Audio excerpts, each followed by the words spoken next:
In Toyota RAV4 you can actually adjust the shoulder belt height by pressing this button right here, and it allows you to go as low as this, and again you can lift it up like that. This way you can adjust the position of the seating belt, whichever way it works for you, so that it is comfortable when you drive the vehicle. In the sun visor of Toyota RAV4 you will see this extension, and it's not meant to be used like this. This way it will actually block your rear view mirror.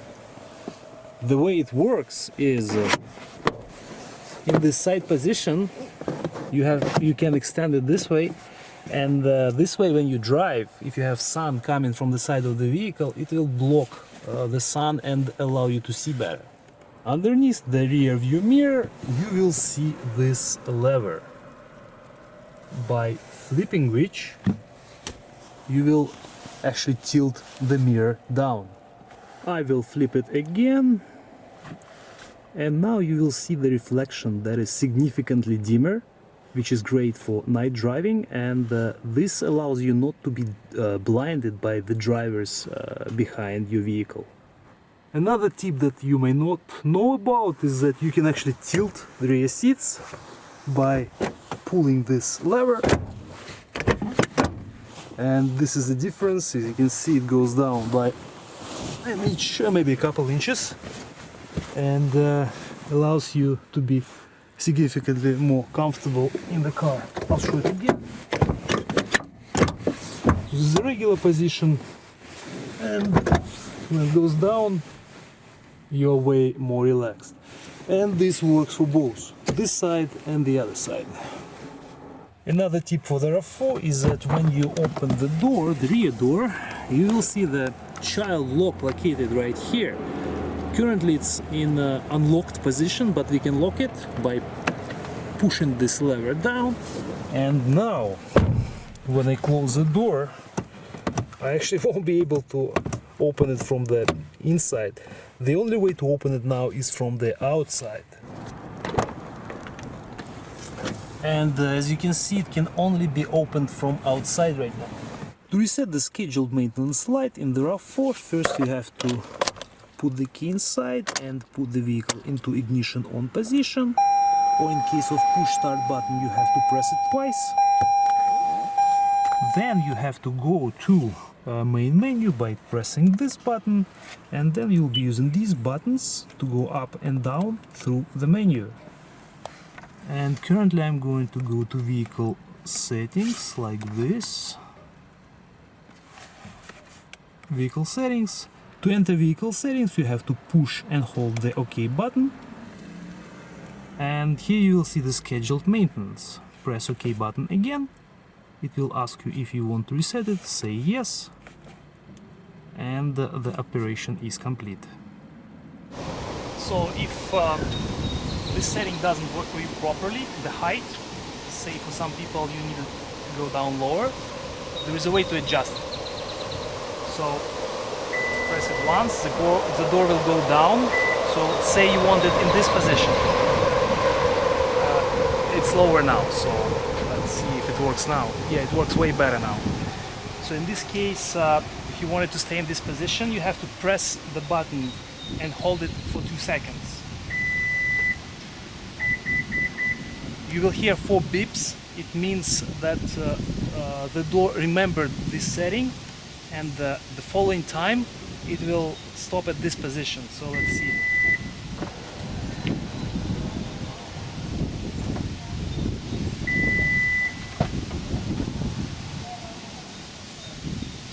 So we can tell that it's in the same position where we adjusted it. So if you want to cancel the setting and have it go to the original setting, you have to press and hold the button for 7 seconds. First you'll hear 4 beeps, and then you'll hear 2 more. So it means now it's going to original settings. Let's check it.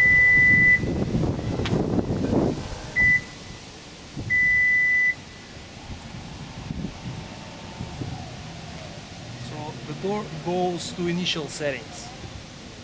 To turn on the system, you need to press this button. You will see the green indicator on the dash, and when the system is working, you will also see the yellow hold indicator. Let's see how it works.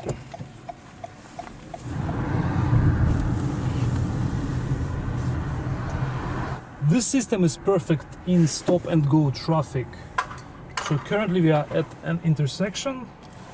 When I press my brake pedal, you will see the hold yellow hold indicator on the dash. So now I can release the brake pedal and the car is not going anywhere. It is being held by this system.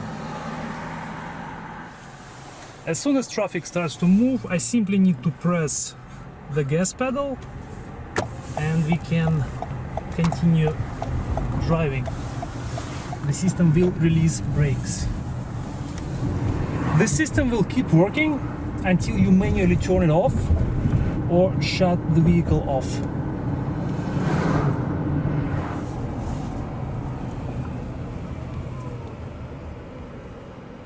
And again, as soon as we come to a full stop, the hold indicator appears, which means that the brake hold system is holding the car in place right now. I can rest my foot.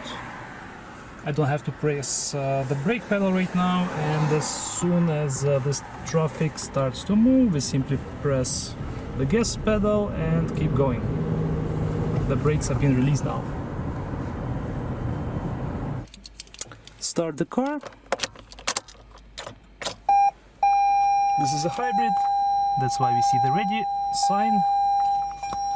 Right now the electric parking brake is set. You can see a small red light on the button, and also you can see a small icon on the instrument panel.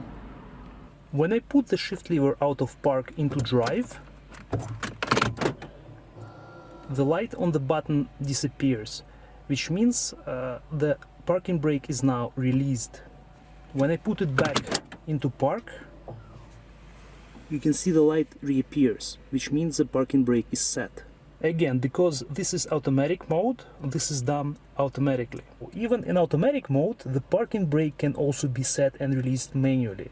Right now the car is in park and the parking brake is set. To disengage it manually, you need to press and hold the brake pedal and push the button down. The light disappears and the parking brake is now released.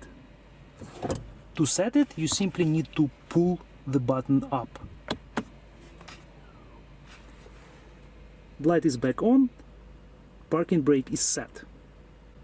Now I will show you how to turn off the automatic mode. Press and hold the brake pedal and press on the button. Press and hold. You'll hear the beep shortly and you'll see this message: EPB shift interlock function deactivated. In this mode, the parking brake can't be set automatically. You will need to set and release it manually every time. For example, right now the vehicle is in park and the parking brake is released. To set it, I'll have to pull the button manually. Right now it is set. I will release it and put the vehicle into drive. Now, even when I put it back into park, the parking brake is still released because this is the manual mode. Also, when I put the car into drive, as you can see right now the vehicle is moving, I can still set the parking brake. So even though the car right now is in drive, it's not going anywhere because the parking brake is set. To keep moving, we'll have to release the parking brake. Press brake pedal and the button. And only now when I release the parking brake, the car starts moving. This mode can be useful in winter when you park the vehicle. In winter the parking brake may freeze up, preventing it from being released. That is why you may choose not to set parking brake in cold weather. If you do it this way, make sure to block one of the wheels with wheel blocks so it does not accidentally roll. Now I will show you how to turn the automatic mode back on. Simply pull and hold the button. You'll hear the beep again, and you will see the message EPB shift interlock function activated. Right now the automatic parking brake mode is back on. To avoid confusion, basically every time you see the red light on the button, the parking brake is set. If you don't see the light, it is released. Hey guys, today we'll try to test how safe the power window glass is, the automatic one. So in case if your child puts the hand out or its head, will the window open in case if it senses that there is an object in the way. So first we'll test it using this toy. So I'll put the toy here and start to close the window glass. So as you can see, it actually goes quite far. So I'm not sure if this will be enough in order not to cause any damage. That's why right now I will actually try my hand. Let's do it again.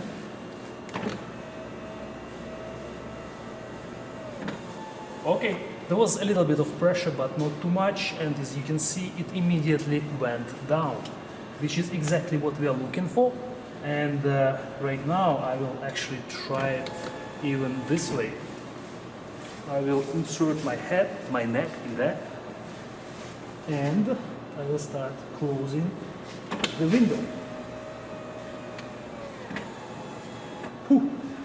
As you can see, it's quite safe, and I must say that this RAV4 was made the right way and all the safety features are there.